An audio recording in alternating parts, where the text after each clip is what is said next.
네,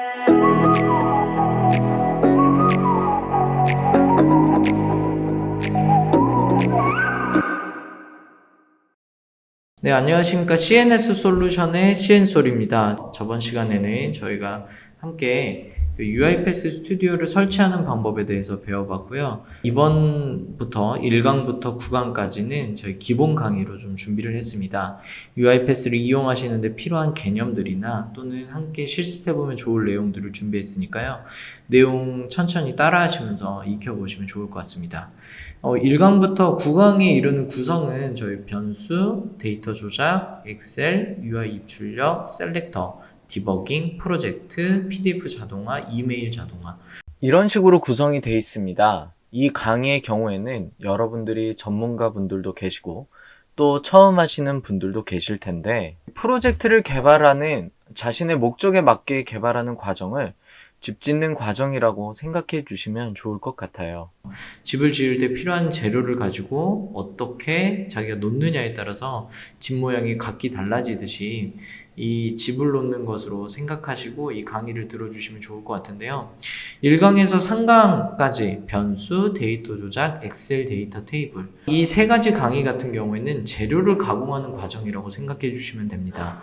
집 모양에 맞게 벽돌을 가공한다든지 나무를 자른다든지 지붕을 올린다든지 뭐 이런 식으로 필요한 재료들의 모양을 가공하는 거고요. 두 번째 4강, 5강 UI 입출력과 셀렉터 같은 경우엔 본인이 가공한 자료들을 또는 웹에서 가져오거나 또는 적절한 위치에 놓아야 될 때가 있는데 그때 그것들이 적절한 위치에 제대로 놓을 수 있게 또 필요한 데이터를 가져올 수 있게 하는 과정입니다. 그래서 그 과정에 대해서 집 짓는 과정이라 좀 생각해 주시면 좀 쉬울 것 같아요. 그리고 6강에서 7강 디버깅과 프로젝트 오거니제이션 같은 경우에는 저희가 집을 짓고 생기는 이런 오류들이 있을 수 있잖아요. 생기는 오류들이 없어야겠지만 오류들이 있을 수 있고 또 설계서에 어떤 내용들이 들어가는지를 좀 파악을 해야 되는데 이 내용들에 대해서 다룰 겁니다. 6강 디버깅 같은 경우는 오류를 확인하고 프로젝트 오거니제이션 같은 경우에는 어떤 식으로 프로젝트가 구성되어 있는지 알 수 있기 때문에 그렇게 알고 진행해 주시면 좋을 것 같습니다. 8강, 9강은 저희가 1강부터 7강까지 배운 내용을 종합화하는 과정이거든요. 그래서 PDF를 읽어내는 과정을 자동화해보는 것으로 실습해 보고요. 이메일 같은 것도 수신 발신을 한번 실습을 해보도록 하겠습니다. 그리고 마지막으로 오케스트레이터 포 디벨로퍼와 아리프레임 같은 경우에는 여러분들이 생각하시기에 본인이 보다 심도 있는 개발을 해야겠다 하신 분들에게 필요한 내용이니까 목적에 맞게 챙겨보시면 좋을 것 같습니다. 그냥 기본적으로 자신이 하고 싶은 일을 하시고 싶다. 그러면 꼭 챙겨보시진 않으셔도 됩니다. 그냥 이렇게 알고 들어가도록 하겠습니다. 1강에서는 먼저 변수에 대해서 좀 배워볼 텐데요. 변수는 동일한 유형의 값들을 보관하는 곳이라고 생각하시면 됩니다. 예를 들어서 저희가 이메일 어드레스라는 변수명을 선언을 해주게 되면 이때 rpdeveloper@uipath.com이라는 변수 값을 넣어줄 수 있습니다. 그렇게 되면 저희가 이메일 어드레스만 쳐도 받을 수 있는 값은 이 rpdeveloper@uipath.com이라는 값을 받을 수 있거든요. 이 개념이 조금 이해하시기 어려울 수 있어서 저희가 UiPath에서 한번 해보도록 하겠습니다. 먼저 스튜디오를 켜보도록 하겠습니다. 저희가 스튜디오를 켜서 이제 처음 페이지에 나오면 이제 프로세스를 만들 텐데요. 오늘은 1강이니까 1강 변수 이렇게 선언을 하고 이제 프로세스를 시작해 보도록 하겠습니다.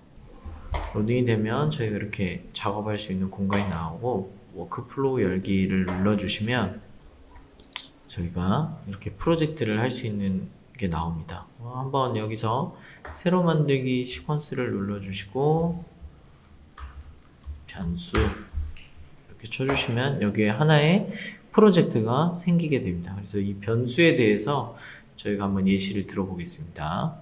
좌측에 있는 액티비티를 눌러주시고 어사인을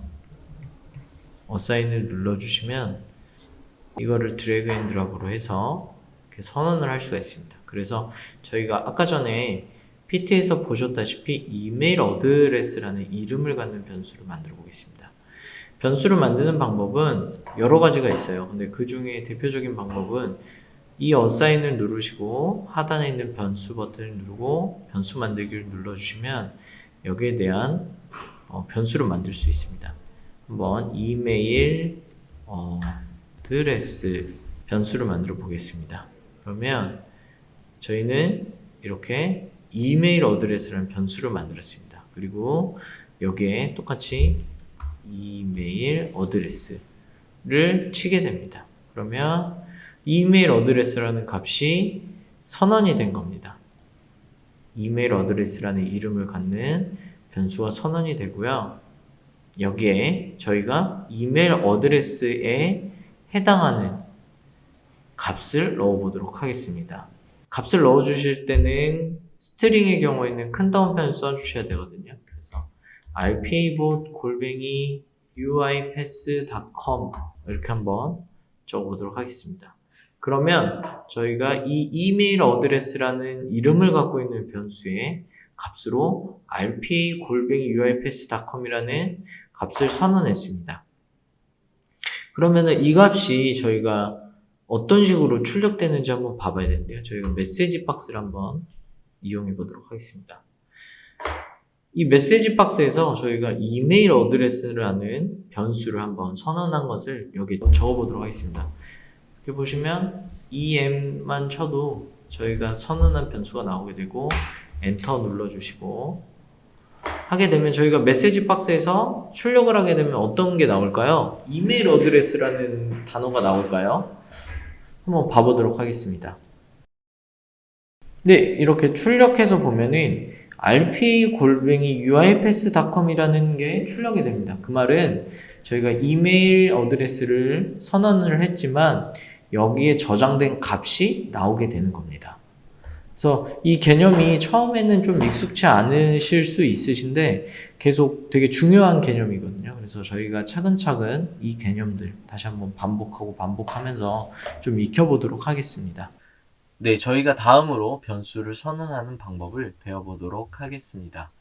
먼저 속성 패널에서 직접 작성하는 방법이 있습니다. 인풋 다이얼로그를 저희가 찾아보고요. 다이얼로그를 드래그 앤 드랍해서 한번 변수를 선언해 보겠습니다. 보시면 출력의 결과를 눌러보시고 컨트롤 키를 눌러줍니다. 그러면 변수 설정이라는 게 나오고요. 여기서 저희가 변수로 변수 값 이렇게 쳐줄 수 있습니다. 그러면 저희가 이렇게 변수가 선언이 되고 하단에 보면 이런 식으로 변수 값이 선언된 것을 알 수 있습니다. 다음으로 변수 관리창에서 직접 작성하는 방법이 있습니다. 한번 보도록 하겠습니다. 여기 보시면 저희가 직접 변수를 이 변수 패널에서 작성할 수 있습니다. 직접 작성 하시고 변수 유형은 저희가 여러 종류가 있지만 스트링, 변수 눌러주시면 이런 식으로 변수를 또 작성할 수 있고요. 다음으로 액티비티에서 직접 작성하는 방법이 있습니다. 한번 또 작성을 해보겠습니다.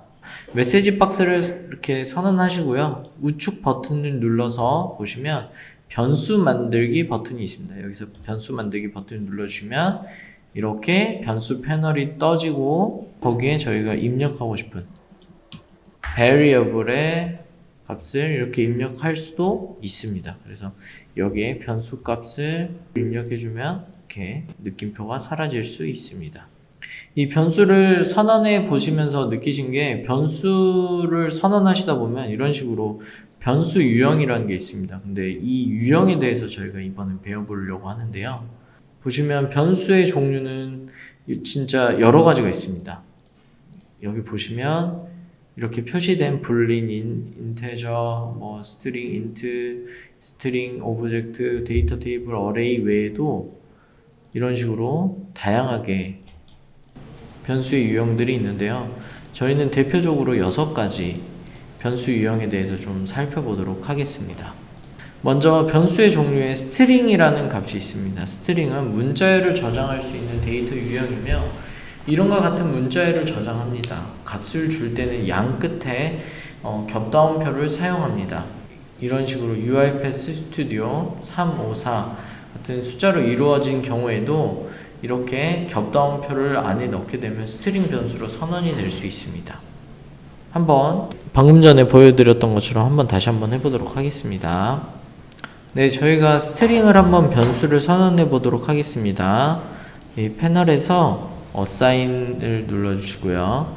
해당 액티비티를 드래그 앤 드랍 한 다음에 변수 선언 방법 기억하시죠? Ctrl K 다음에 스트링 1을 저희가 한번 선언해 보도록 하겠습니다. 1에 대한 내용은 저희가 자주 쓰는 hello rpa world 스트링 1이라는 값에 변수명에 hello rpa world라는 변수 값을 넣어 주었습니다. 그래서 메시지 박스를 통해서 저희가 어떤 식으로 출력되는지 한번 확인해 보겠습니다. 스트링 2를 저희가 메시지 박스에 입력을 했습니다. 입력을 했을 경우에 출력 값은 이런 식으로 hello rpa world가 출력되게 됩니다. 결국은 이 스트링 2를 누르면 hello rpa world가 나온다는 말이겠죠. 이 변수의 종류에서 두 번째로는 인테저가 있는데요. 인테저 32 더블이 있습니다. 인테저 30, int 30이라고도 하는데 이건 정수로 표현을 하고요. 이 범위가 넘어갈 경우에는 인테저 64를 사용할 수도 있습니다. 그리고 더블은 정수와 다르게 소수점이 있는 실수의 값을 갖고 있는 데이터 유형입니다. 그리고 다음으로는 불린이라고 하는데요. 분리는 true와 false의 값을 갖는 데이터 유형입니다. if 또는 flow decision 액티비티에서 사용할 수 있습니다. 네, 다음으로는 array라는 변수인데요. array라는 변수는 저희가 한 가지 유형의 데이터를 여러 개 저장할 수 있는 데이터 유형이라고 합니다. 그래서 변수를 선언할 때 저장할 수 있는 데이터의 개수를 정하며 한번 정해진 데이터의 개수는 변하지 않게 됩니다. 어레이 내의 데이터에 대한 접근은 인덱스를 사용해서 접근이 가능하게 되는데요. 저희가 이것도 한번 함께 해보도록 하겠습니다. 네, 어레이 변수를 한번 선언을 해볼 건데요. 어레이 변수 같은 경우에는 되게 단순합니다. 네, 시퀀스를 선언하고요. assign으로 한번 어레이 변수를 선언해 보겠습니다. 이 변수를 선언할 때는 이 변수 패널에서 이 변수 유형에서 어레이 변수에 대해서 선언을 해줘야 되는데 저희가 어레이 변수 내에 동일한 형태의 동일한 타입 유형을 넣어줄 거거든요. 스트링으로 구성된 어레이를 만들려고 합니다. 그래서 변수 유형은 이렇게 선언을 해주시고 여기에 제가 방금 전 선언한 어레이 1에 대해서 저희가 값을 입력해 보겠습니다.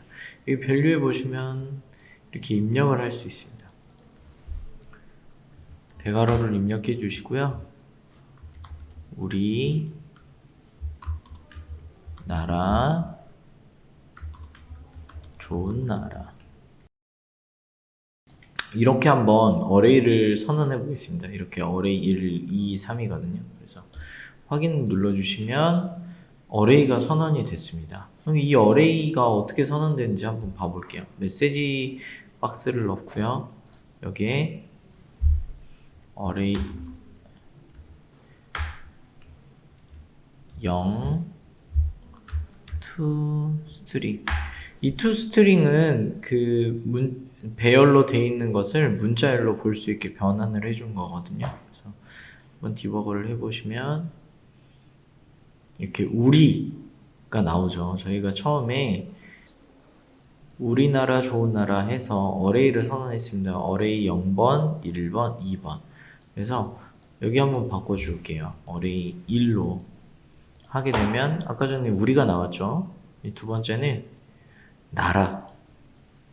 세 번째 한번 봐볼까요? 좋은 나라. 이런 식으로 어레이가 표현이 가능합니다. 네, 다음으로 어레이 다음에는 저희가 데이터 테이블이 있는데 데이터 테이블도 그 다음 강에서 보다 세부적으로 배우긴 할 거예요. 세 번째 강의인 엑셀과 데이터 테이블에 대해서 나오는데 이 데이터 테이블은 쉽게 말해서 엑셀에서 행과 열이라고 생각해 주시면 됩니다. 그래서 이 데이터 테이블을 조작하는 게 굉장히 UiPath를 활용하는 데 있어서 중요하기 때문에 이 내용 같은 경우에 3강을 통해서 좀 세부적으로 보도록 하겠습니다. 질문 있으시면 댓글을 통해서 편하게 질문 주시고요. 마지막으로 구독과 좋아요, 알림 설정 부탁드리겠습니다. 감사합니다.